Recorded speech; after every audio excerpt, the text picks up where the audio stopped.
पाकिस्तान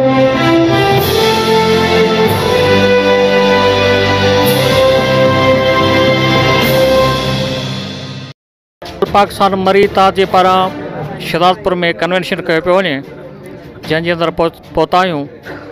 अचो त पुछूं त मरी इत्तेहाद मरी कबीले जा मुतालबात कहिड़ा आहिनि, संदन ख़्वाहिशात कहिड़ी आहे, हुकूमत सिंध हुकूमत पाकिस्तान खां कहिड़ी घुर था कनि। अचो त खनि ॿुधूं।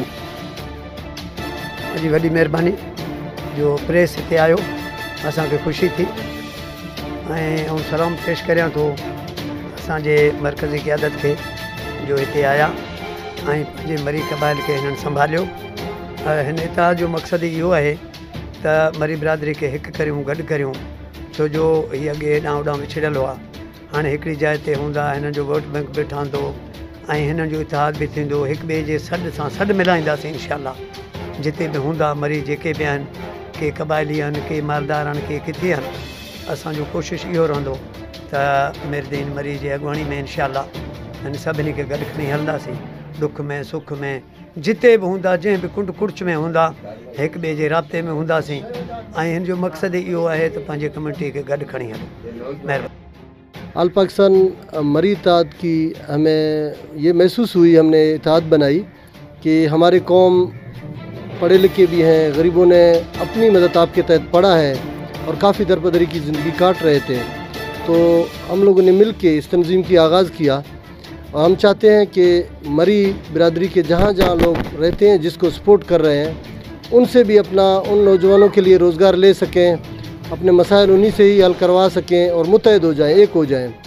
और जो पढ़े लिखे नौजवान हैं उनके लिए रोज़गार के सिलसिले में हम हर दरवाज़ा खटखटाने के लिए तैयारी बना रहे हैं कि हम हर दरवाज़े को खटखटाएंगे कि मरी बिरादरी के नौजवानों को रोज़गार मिल सके। और मरी कबाइल के जहाँ जहाँ मसाइल हैं, कबायली खूनी तनाज़ा हैं, उनकी हल चाहते हैं। और दूसरा, हम मरी कबाइल पे एक दाग लगाया गया था कि हम पाकिस्तानी ना होने की एक दाग लगाया गया था हम लोगों पे, हम उस दाग को मिटाना चाहते हैं। हम पाकिस्तानी हैं।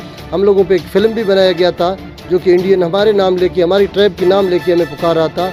हम उन्हीं की जवाबी इसी आल पाकिस्तान मरी इत्तेहाद की तवज्जुह से देना चाहते हैं कि हम पाकिस्तानी हैं, पाकिस्तान में रहेंगे और पहले भी थे, बाद में रहेंगे। हमारे बाप दादा से लेके आज तक हम पाकिस्तानी हैं और पाकिस्तानी कौम पाकिस्तान को सलाम करते हैं, पाक आर्मी को सलाम करते हैं। Thank U.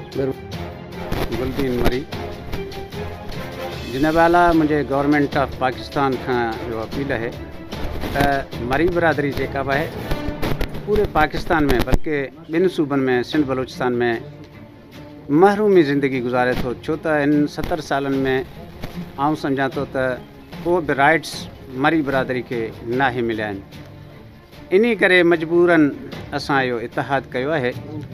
असांजो इत्तेहाद जो इहो मक़सदु आहे, पहिरीं त मरी बिरादरी खे हिकु प्लेटफॉर्म ते गॾु करणु ऐं उन खां बाद में ही गैर सियासी आहे। असां फलह बहबूद जे लाइ मरी बिरादरी खे इहा अपील ज़रूरु कंदासीं त ईंदड़ इलेक्शननि में कंहिं बि पार्टी सां करे सघनि था, उहो भले कहिड़ी बि पार्टी हुजे, पार्टी सां मुंसलिक न आहियूं। ऐं ॿिए नंबर ते पहिरीं त आऊं मरी बिरादरी जे भलाई जे लाइ सोचींदुसि, इन खां बाद में आऊं सिंध जी भलाई जे लाइ सोचींदुसि। छो त हींअर जेके सिंध जे बेटनि जे ख़िलाफ़ु या मुख़्तलिफ़ जेके हरबा इस्तेमालु कया पिया वञनि, आऊं सम्झां थो त असां मरी बिरादरी जेके आहिनि सदियुनि खां वठी सिंध जा वारस आहियूं ऐं सिंधियुनि सां गॾु आहियूं, कुल्हे कुल्हे सां मिलाए ऐं हर जाइज़ मसइले कानून ऐं आइन जे दायरे ते रही करे असां पंहिंजा राइट्स घुरूं सघूं था। ऐं आऊं तमामु इदारनि खे अपील कयां थो, जेके बि असांजा इदारा आहिनि, चाहे उहे आर्मी जा इदारा हुजनि या असांजा जेके आहिनि सिंध गवर्नमेंट जा हुजनि, त आऊं इहो अपील कयां थो त असां सां इंसाफ़ कयो वञे। छो त सिंध में हर शइ आहे, तेल ऐं गैस सिंध में थी निकिरे ऐं उहे जेके आहिनि से ॿियनि सूबनि जा माण्हू अची डायरेक्ट हिते अपार्टमेंट वठनि था। उहे लोकल माण्हुनि जो हक़ आहे, उहे लोकल माण्हुनि खे ॾियाराए वञे। मुंहिंजा सहाफ़ी दोस्तो, आल पाकिस्तान मरी इत्तेहाद जेको ठाहियो वियो उहो सिर्फ़ु पंहिंजे कम्यूनिटी मरी बिरादरी जे फलाह ऐं बहबूद ऐं एजुकेशन जे हवाले सां उन्हनि जी तरबियत करणु ऐं हिन कम्यूनिटी खे मुतहद करणु जीअं त सिंध में वॾे तादाद में मरी बिरादरी रहे थी ऐं हुनजो वोट बैंक बि तमामु वॾी आहे, पर अॼु ॾींहं ताईं चूंडियल नुमाइंदनि हमेशह मरी कम्यूनिटी खे नज़रअंदाज़ कयो आहे।